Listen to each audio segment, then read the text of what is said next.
Well, hello and welcome to the first episode of Dead Money Sports Bettor Reacts, where I'm going to look at some clips from movies and television that involve sports betting or gambling and give my opinion whether or not those things in the movies or television are actually real, how factual it is to any actual real life events.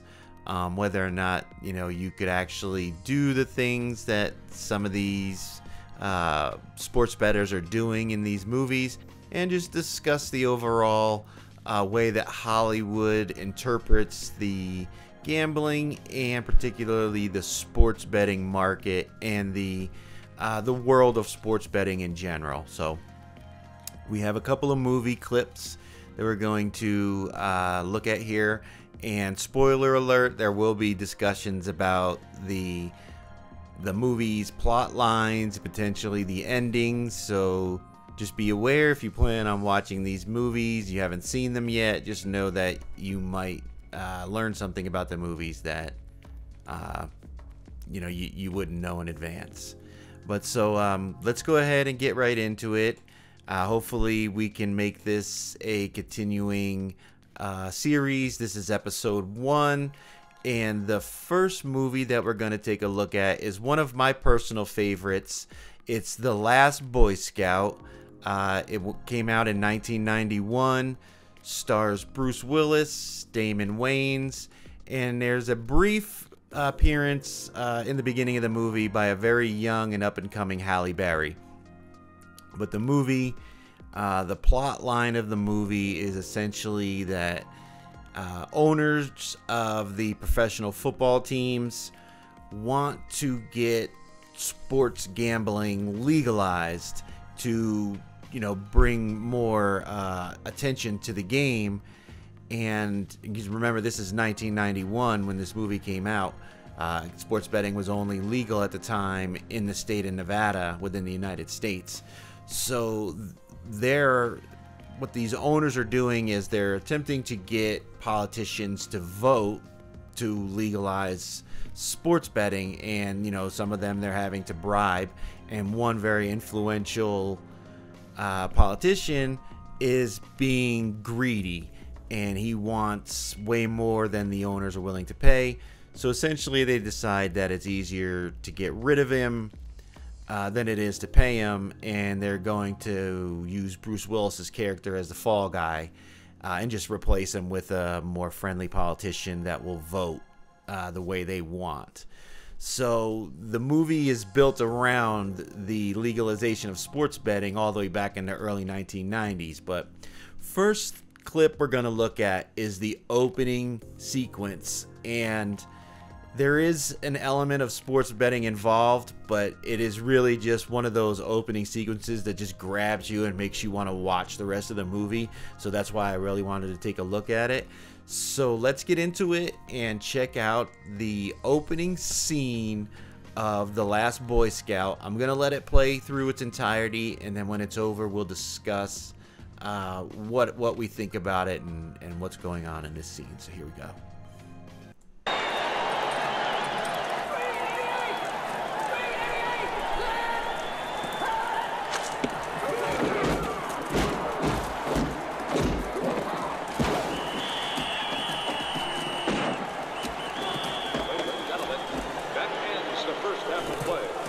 Score, Cleveland 17, Los Angeles 10. Let's go! Move, move!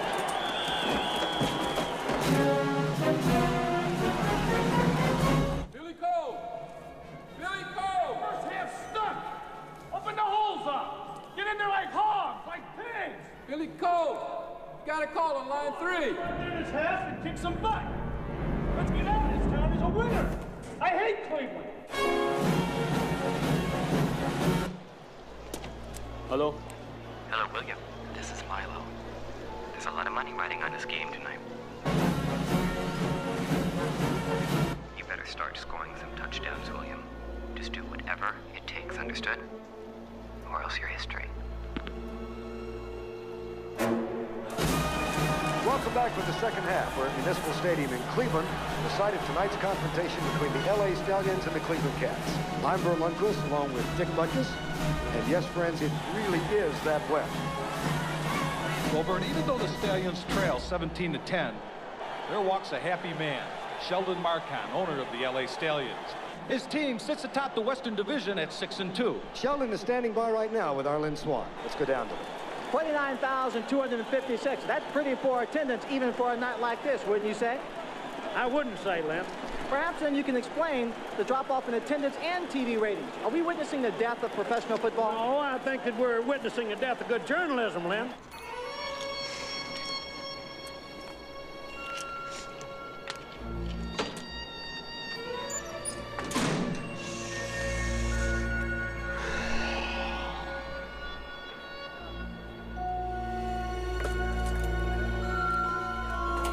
Mr. Marcone, are there any heroes left in this game? What game are you watching? Let's talk about heroes. Billy Cole is having the game of his life out there tonight.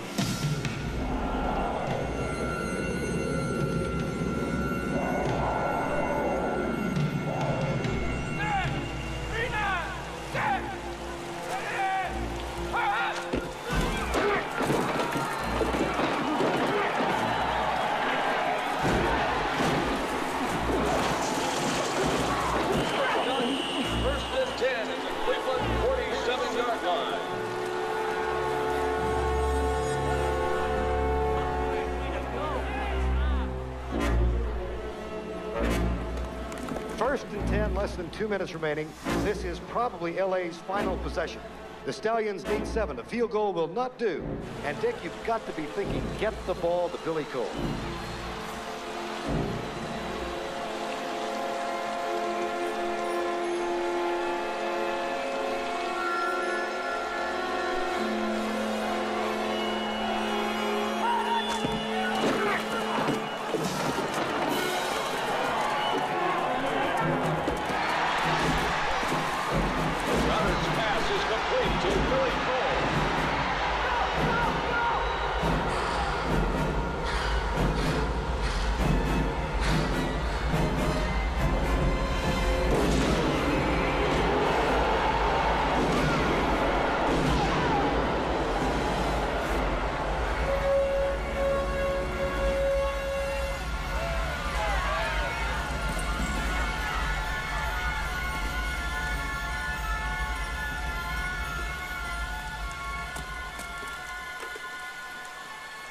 Hey, life up, bitch. Okay, so that's the opening sequence of The Last Boy Scout. Pretty powerful, right? I mean, it's the opening scene. You've got the rain, you've got the game go back and forth, and you've got this player who receives a phone call during halftime from what I can only assume is, at this point, someone in organized crime, and tells him that he needs to start scoring more touchdowns, that they have a lot of money riding on this game, and they need to win. That has always bothered me about this movie. If you're going to fix a game, you wouldn't do it to win the game. You would want a team that's supposed to win to lose the game. You want to throw the game, because you can't, especially in professional football, one player, even if they're having the game of their lives, the team could still lose if other players on the team are just playing outstanding, or I mean playing bad, where, you know, say the quarterback, you know, just throws 5 interceptions or fumbles the ball or whatever. I mean, it could, you know, be anything. And even if this person that's involved with this gambling, this organized crime group, has the game of his life, they may still lose. So you would never have someone who is paying somebody to go out there and win the game, because that's what they're supposed to do already. If you're going to fix a game, you're going to fix it to lose, or at least go below the point spread, which in football you'd probably have to lose the game. So that's always bothered me about that scene, is that the guy's telling him, you better win this game. We've got a lot of money riding on this game. And when no one would ever try to fix a game where they're telling the person you better win, because that doesn't make any sense. And we're going to see it in clips from another movie where, you know, if you're going to try to do something like that, you would lose the game and not win the game. But so that part of the scene obviously is Hollywood, you know, taking liberties with, you know, how sports betting actually works and how the world of organized crime, which was certainly a lot more involved in sports gambling back in the late 80s, early 90s, when this movie was being made, because there was no other way to bet on sports unless you went to Nevada, or bet online overseas or something, which even then you probably couldn't even do that.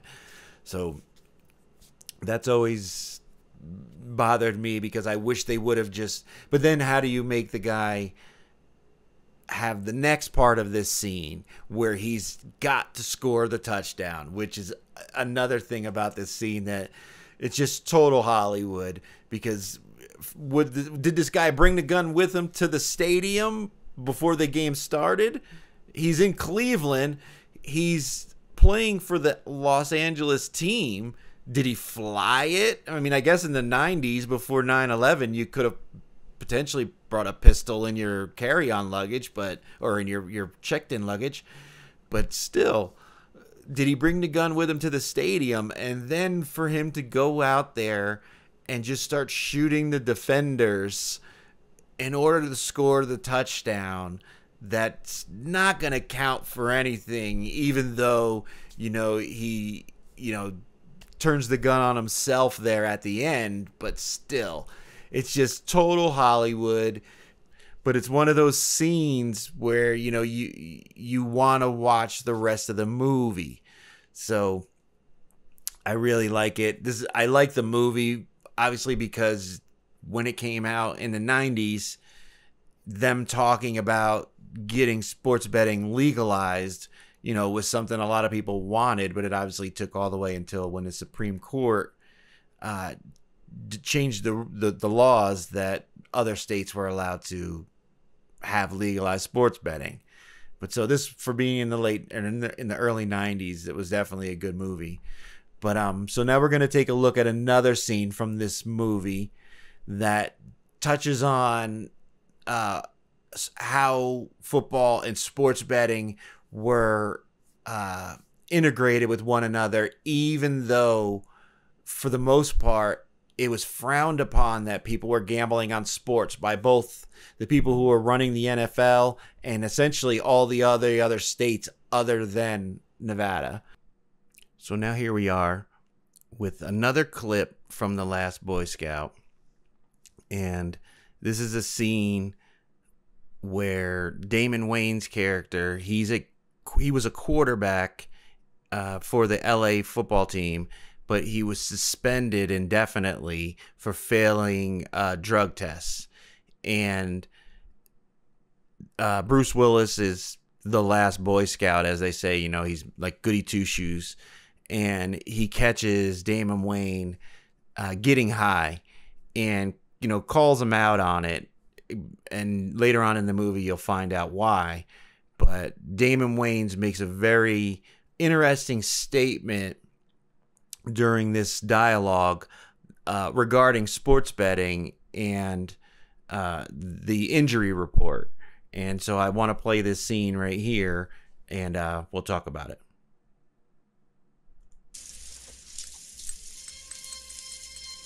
Hey, Flash, I brought you a towel.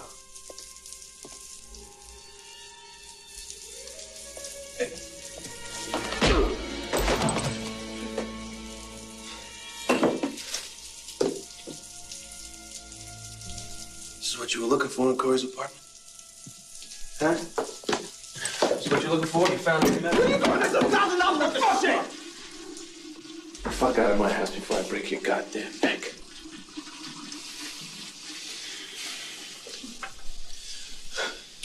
Use that shit to get by.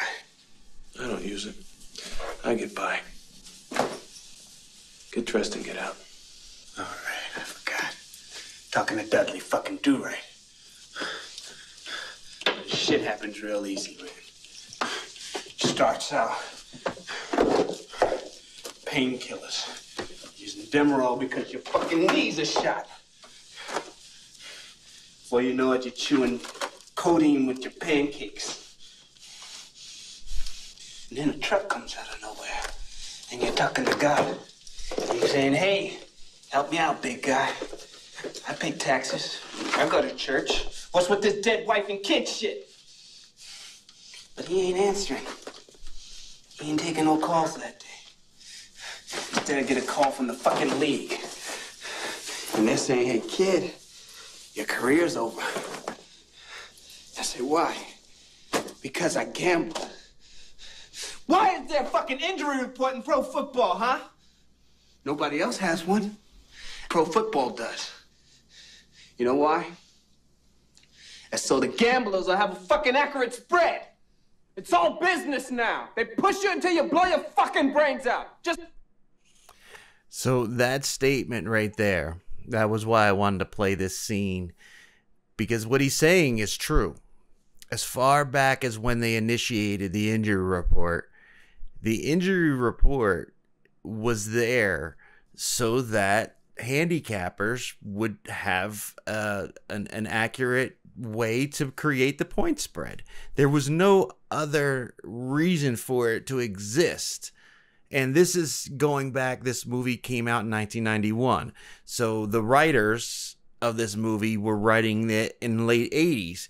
And to even be discussing it then, you know, and here we went almost 2 decades before sports betting became legal, you know, basically in the entire United States, or at least the majority of it. He was talking about it, and it's true that the injury report exists so that handicappers will know who's playing, who's not playing, and how to properly handicap the game. He's also discussing that, you know, he was suspended from the league indefinitely for failing drug tests, and he talks about the drugs he was using, and obviously drug use was prevalent then and to some degree now, although they've toned down the drugs that they test for. So some drugs or some players are using other things as opposed to the drugs he was talking about. But, you know, that was a reality at that time in the NFL. And for him to be saying that, it's true. You know, yes, they suspended him indefinitely for violating their drug rules, but yet they have this system in place that is designed to facilitate what is essentially an illegal activity, which is illegal gambling, because again, you could only sports bet in Nevada at the time. So I just like that scene for that statement where he talks about the injury report, you know, being there for the gamblers, because it's true. And this movie coming out in the 90s, you know, touching on that back then was another reason why I wanted to talk about this film. But it's a great movie, The Last Boy Scout. If you haven't seen it, go and check it out. And we're going to go on to our next video. So the next movie we're going to take a look at, a couple of the clips, is called 8 Men Out.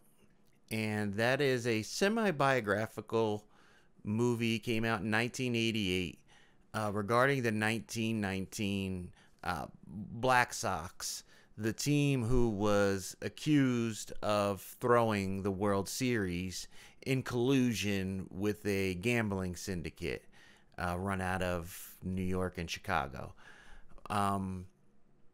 This movie is pretty factual. They use a lot the players' names, a lot of the other people that were involved, uses their names. This is a great movie, and it's a star-studded cast. I mean, John Cusack's in it. There's a bunch of notable actors that you'll recognize if you watch this movie. But yeah, for the most part, this movie's pretty factual. So In this scene here, we're going to take a look at Eddie Cicotti. He was essentially the ace pitcher for the White Sox, and the players who were essentially negotiating with the gamblers to throw the White Sox or throw the World Series knew that they had to have Eddie involved in order to throw the World Series. Again, you don't pay people to win games.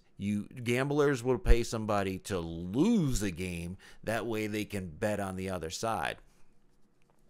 So they knew they had to get their ace pitcher to be part of the plot. Otherwise, it wouldn't have been able to go through. So in this scene right here, it shows one of the players talking to Cicotte about potentially being involved. And then it shows Cicotte speaking to the owner of the White Sox about a bonus he was owed. And Charles Comiskey, who was the owner of the White Sox, was known to be pretty frugal, quite cheap, even though he actually paid better salaries than most of the owners in that time.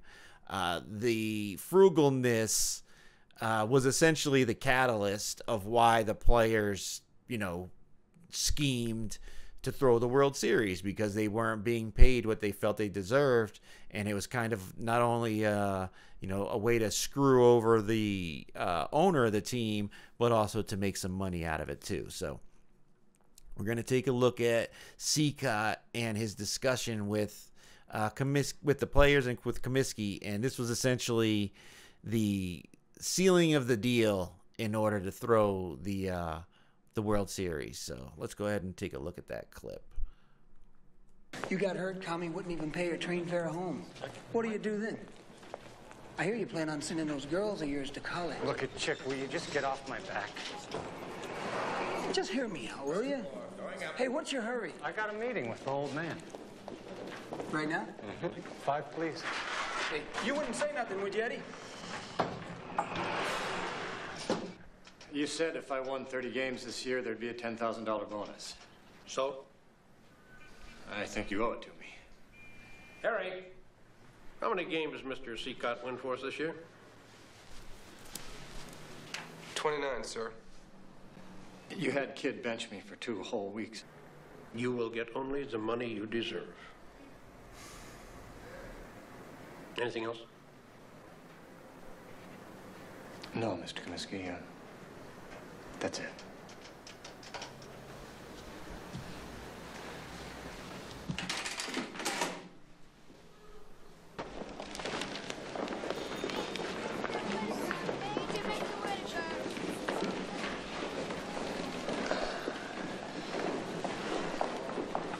$10,000. Huh? Before the first game. Cash. What? You heard me. And so there you see, here's a guy who was the star player for the team, and they intentionally held him back from being able to play just so he wouldn't earn his bonus. And you have to take this into context. This is 1919. Many of these players either were serving in the military in 1918, or they had draft exempt jobs, so they weren't playing baseball the year before. They weren't earning the salaries they were typically earning as baseball players. And those players were the World Series champions from 1917. So, here you have essentially the best team in baseball, the best pitcher in baseball, and the owner of the team and management are manipulating his stats so that he won't earn a bonus. Now, much of that is true.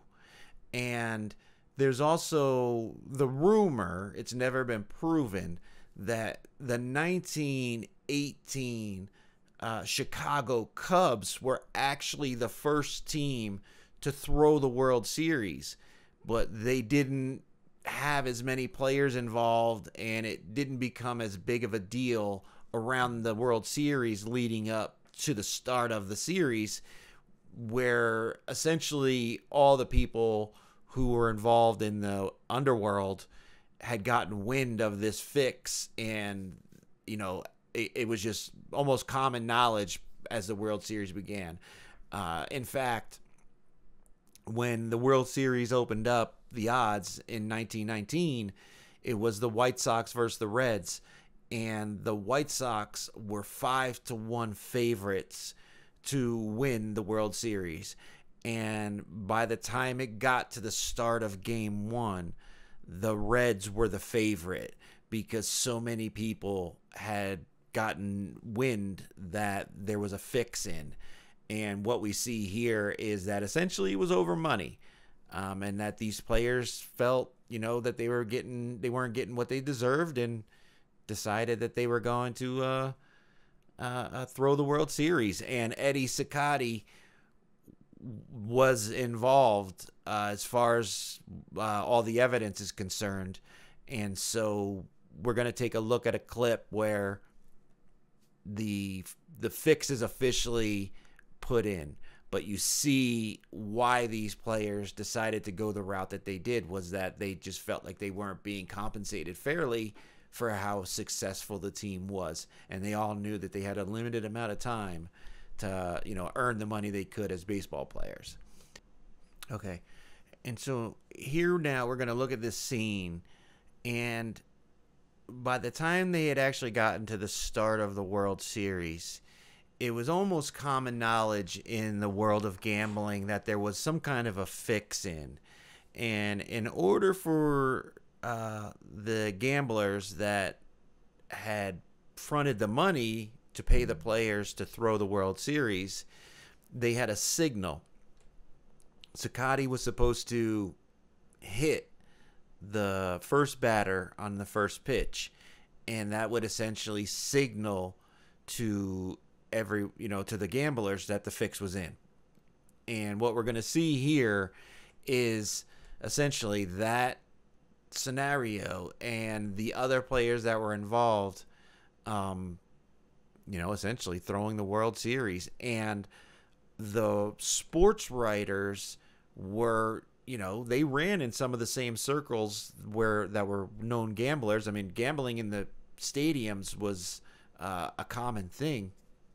So they decided to keep track of any suspicious plays they might see. And Cicotti was one of the best pitchers in the league. He'd only hit like one or two players all season long. So for him to hit the first batter on the second pitch of the game just threw up all kinds of red flags. And, the writers were essentially who uncovered the scheme and made it so public that they couldn't ignore it anymore. But so we're going to take a look at this, the scene of him plunking the baseball player, the batter.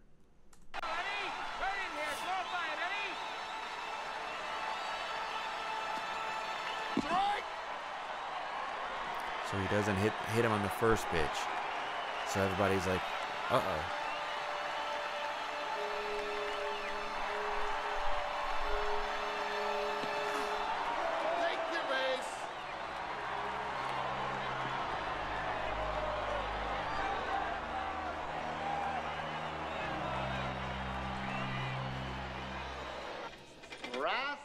Hit by a pitched ball, advances to first.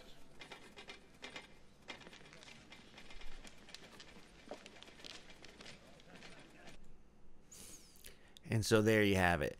You see, he didn't want to do it on the first pitch. He hit him on the second pitch.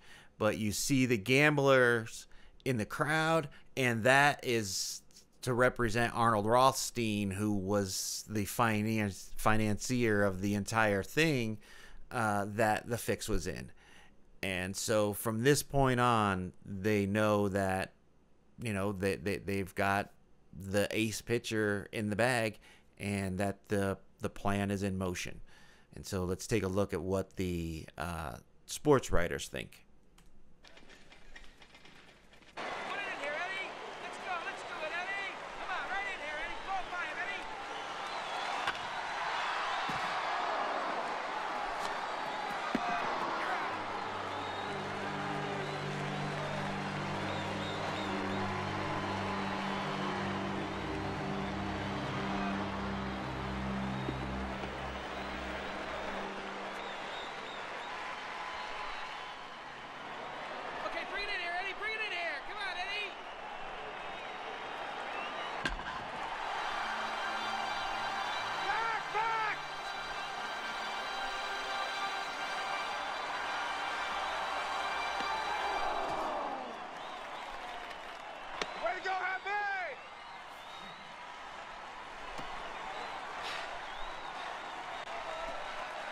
What the hell's he doing? No one wants to look bad. Eddie's gonna have to do it all by himself.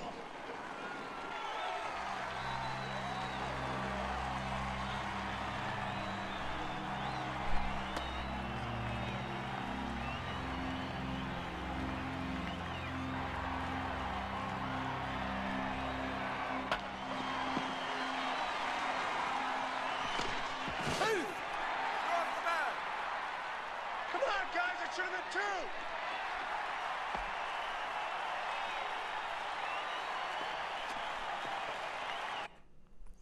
That play right there where Cicotti threw the ball and intentionally threw the ball away from the base so that they wouldn't get the out, that also actually happened, and was one of the other reasons why the sports reporters started taking notice that something was suspicious, because again, he was a great fielder. He didn't make errors. So for him to hit a batter, and then for him to make that error when everybody in the baseball realm was suspicious that there was a fix in, and now you see this happening.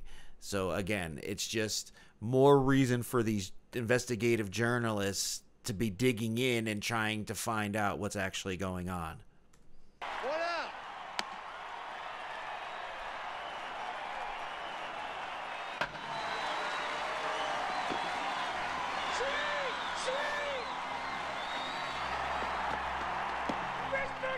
What are you doing? You had him!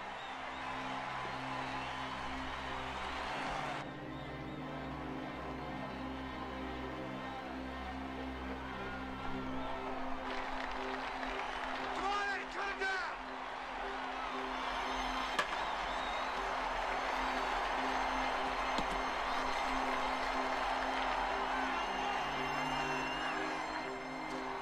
You okay? Give me the ball.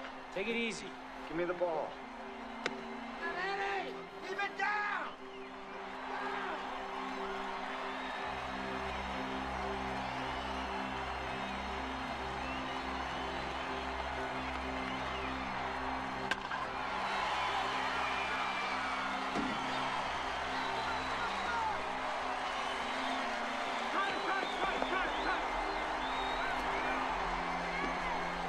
Eddie's the goddamn pitcher!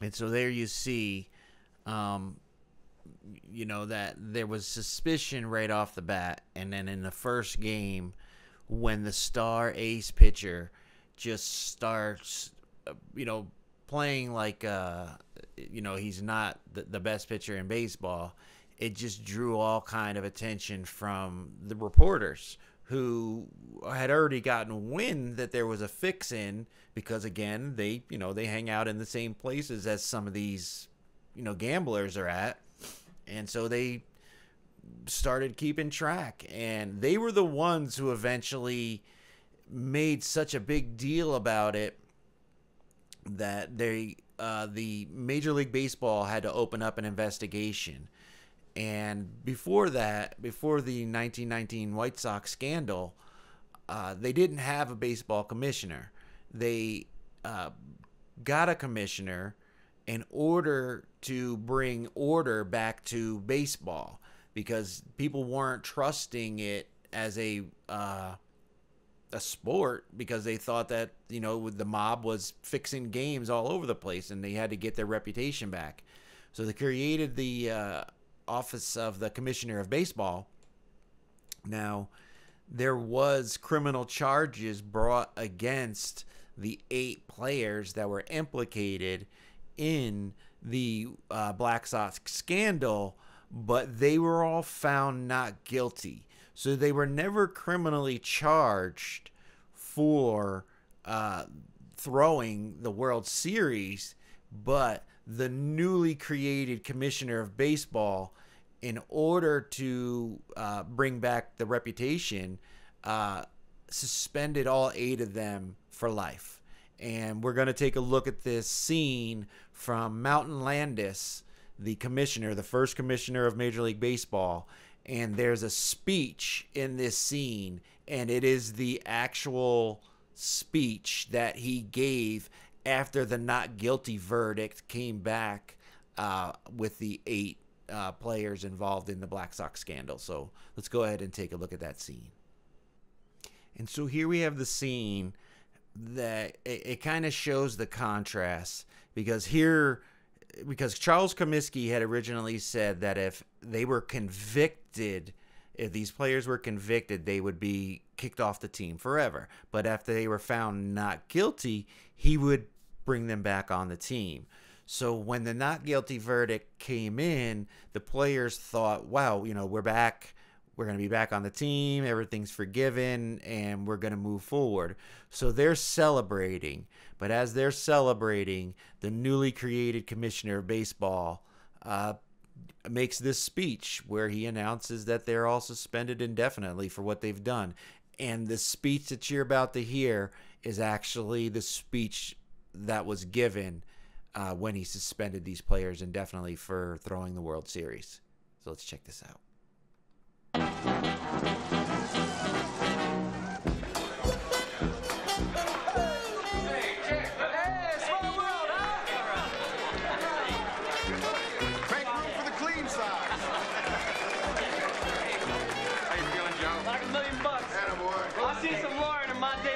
In Chicago got some lard and bird. Talk to Buffalo right off the nickel, you put your minds to it. What'd I tell you, Bucky? It was in the bag all the time.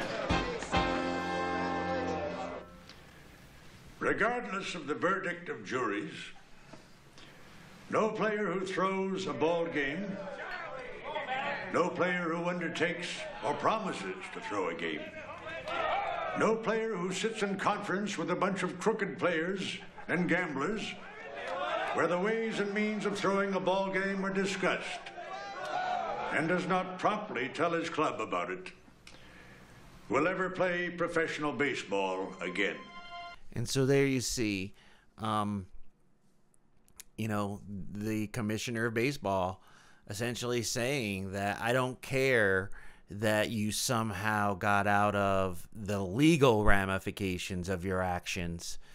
All the evidence that I've compiled and seen says that you guys essentially cheated the game, and that anyone who does that will be suspended for the rest of their lives. They'll never be allowed in professional baseball again.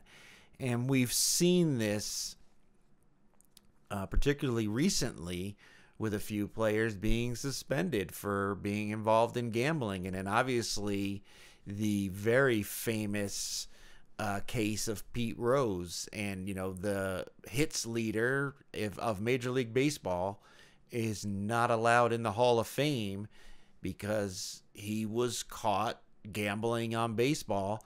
And the commissioner at that time, Paul Giamatti, suspended him for life.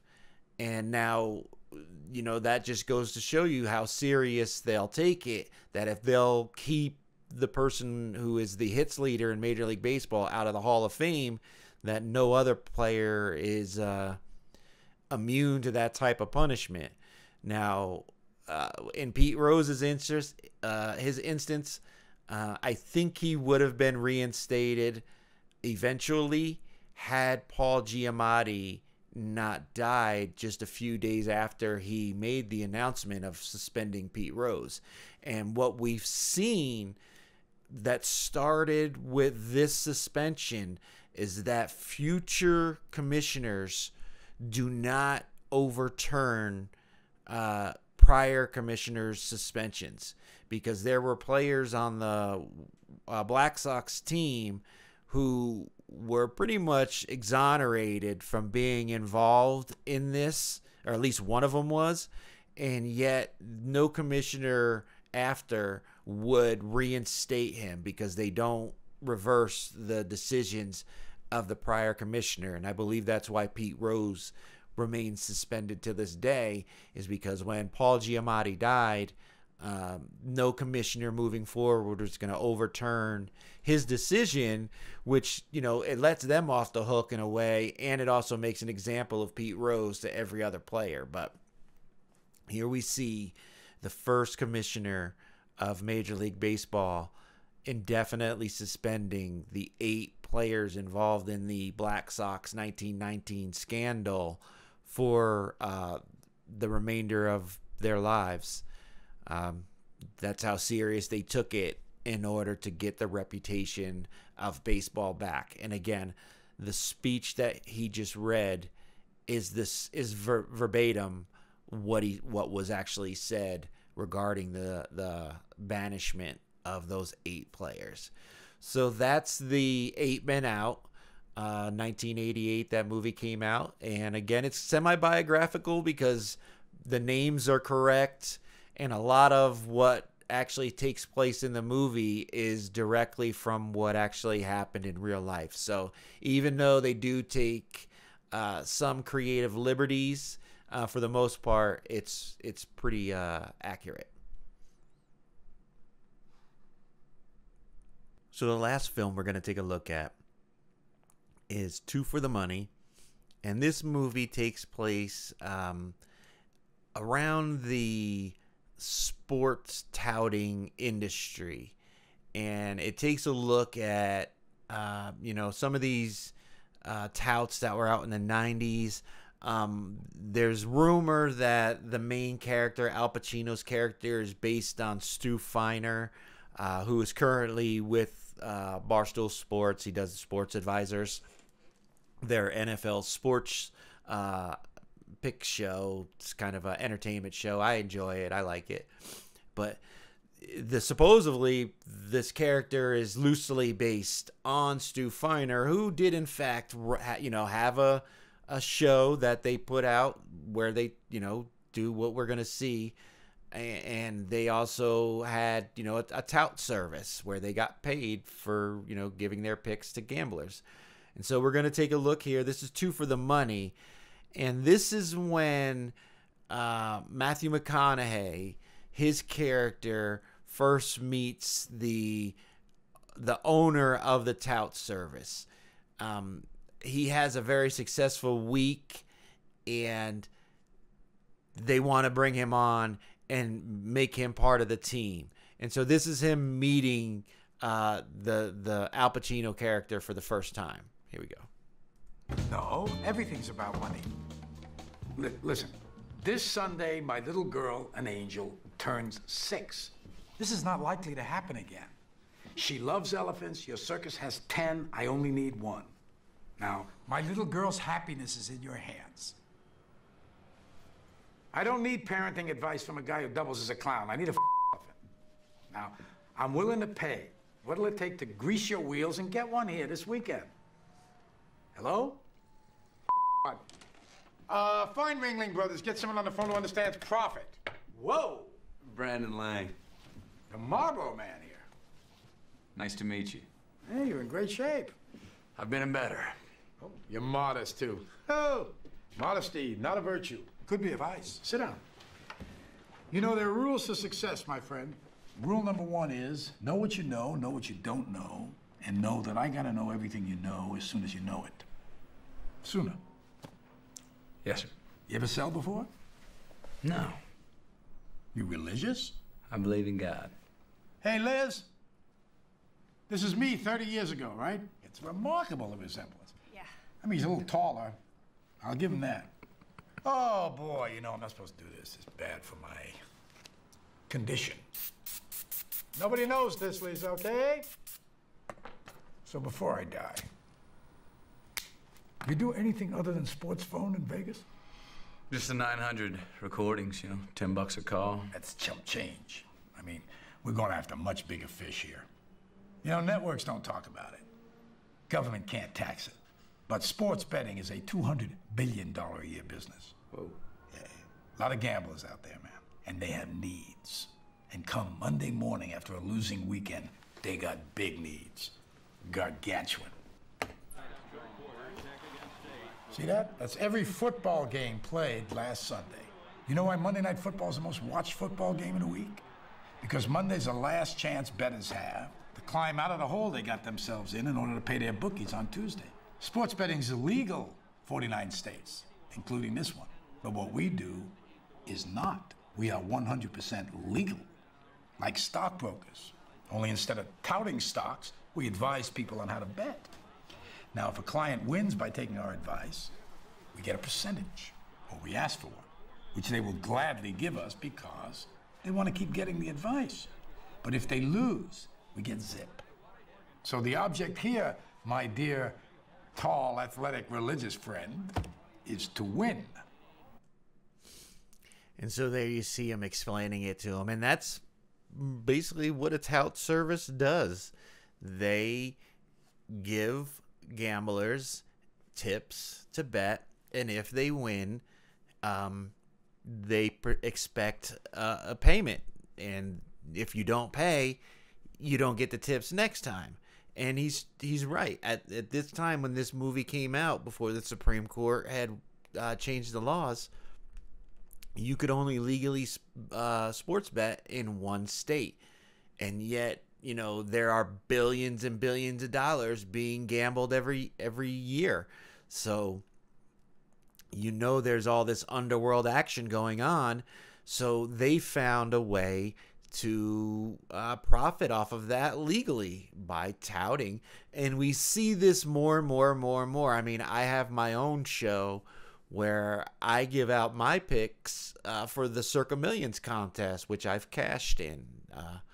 But I don't charge for my picks, and the only thing I expect in return is a like and a subscribe, which, by the way, I hope you'll like and subscribe the channel after you watch this video so that we can continue to do this. The more people enjoy it, hopefully the more clips we'll be able to watch. But so what we just saw right there, though, is essentially the tout service and the sports betting world before the legalization and what was going on. And there really were, you know, people like Stu Feiner and others who were running these tout services, these 900 numbers, where you could call and get sports betting tips. And I've never done that. I actually never placed a bet with a bookie. I've only ever bet with legal sports books when I first moved to Las Vegas, was when I first actually placed my first bet. So I don't know what it's like working with a bookie, but I can imagine, you know, you don't want to go in debt too deep to some of these people. And that's why he also mentioned that Monday Night Football is the most bet game, because gamblers are chasing their losses, which is a terrible habit, but it happens quite a bit, to try to make up for the losses from Saturday and Sunday if they're betting college football and Sunday. And you'll see that in all types of sports, but the NFL, the way that it's structured, especially at this time before they started with the Thursdays and all the other exotic games, you had to try to make up your losses from Sunday on that Monday night game so you could potentially get back to even. And that's what he was discussing there. And unfortunately, that is something you see quite a bit in sports betting, especially people in the beginning. They will chase their losses as opposed to just placing the bets that they feel the most comfortable with and living with the results. That takes time and discipline. And so our last clip from Two for the Money is the Matthew McConaughey character doing the live show where they essentially, try to sell themselves to the sports betting community as being this successful tout. And what Al Pacino is essentially told him is that, like, this is a lifestyle. You have to live it. You have to breathe it. You have to be this character. You have to be this person and sell yourself. And also what we're going to see here are the other members of the show. And the way that they act, essentially they took Stu Finer's personality, the way he acts, at least on Sports Advisors, on Barstool Sports, and kind of gave it parts of his personality to the other characters. But then you're also going to see Matthew McConaughey kind of do his own thing. But this broadcast that they're recording is an example of what these tout shows looked like back in the 90s. Now you go on YouTube, you can find them all over the place.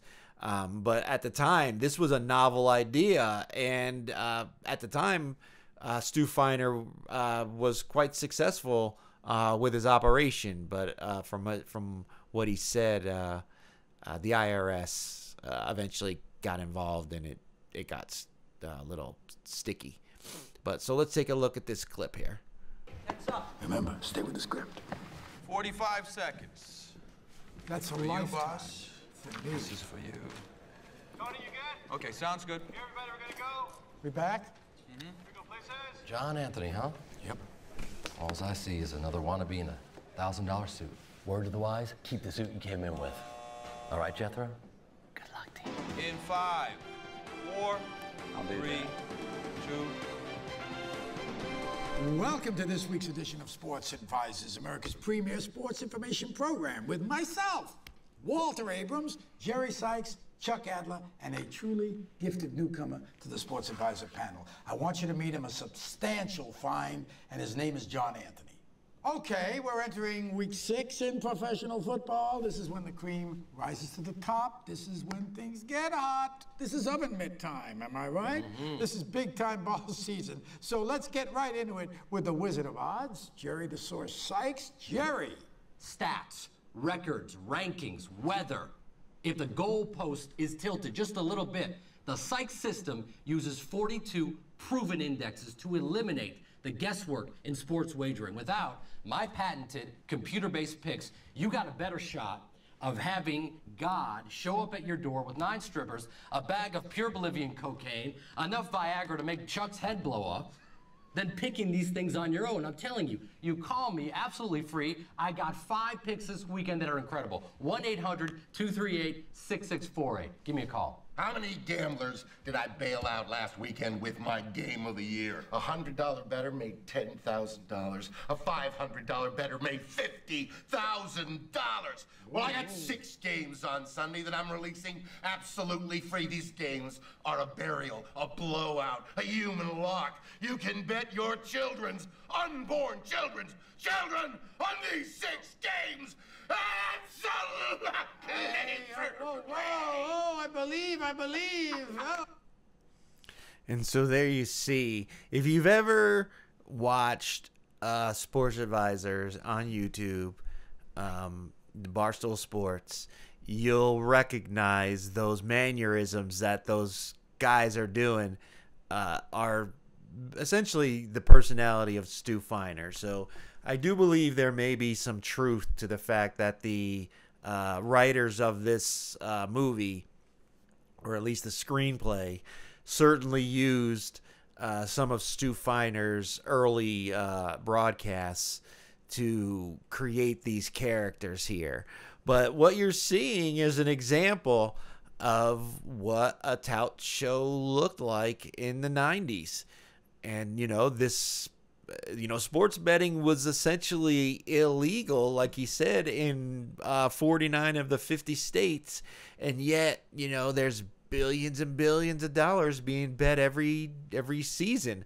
So why not take advantage of it? And what we saw here was an innovator, to be honest with you, because we're seeing these, now that sports betting's become legal, you're seeing it on all the major networks. They're talking about it constantly. You see it on YouTube, on social media, everywhere you turn. If you're a sports fan, you're now being bombarded with sports betting and the fantasy sports advertisements. And yet here these people were in the early 90s when it was still frowned upon to be betting on sports, and they were making a legitimate business out of it. And so you got to tip your hat to people who were that forward thinking, people who embraced the world of sports betting and weren't afraid to try to take it mainstream, which is where Barstool Sports also had their success. Was they were willing to talk about gambling on sports when the major networks wouldn't do it. And so when the Supreme Court eventually ruled that the law forbidding sports betting was unconstitutional, they were ahead of the game. And they brought in one of the original OGs, Stu Feiner. So if you've never seen Two for the Money, it's an okay movie. Some of it's a little outrageous, but I like the fact that not only does it take from the history of the sports betting world, but they also used a real person who was a true character to base the lead for Al Pacino on. So I really enjoyed that movie. And if you haven't seen it, I would suggest go watching it, because it's a great movie that is basically all about sports betting. And so there you have it. I hope you enjoyed the first episode of Sports Bettor Reacts. I'm gonna be making more of these episodes. I have other films and TV episodes with clips that I'll be putting out. Hopefully, one of these a week. But be sure, if you have any clips you'd like me to look at, or any movies you want me to look at, you can leave that in the comments. I hope you'll like the video and subscribe to the channel. Again, I'll be doing the NFL contest show for the upcoming NFL season, and we'll also be doing some live streams during the games to discuss the week's picks and the upcoming week's games. But to everyone out there, I hope you enjoy the first episode of Sports Bettor Reacts, and have a great day.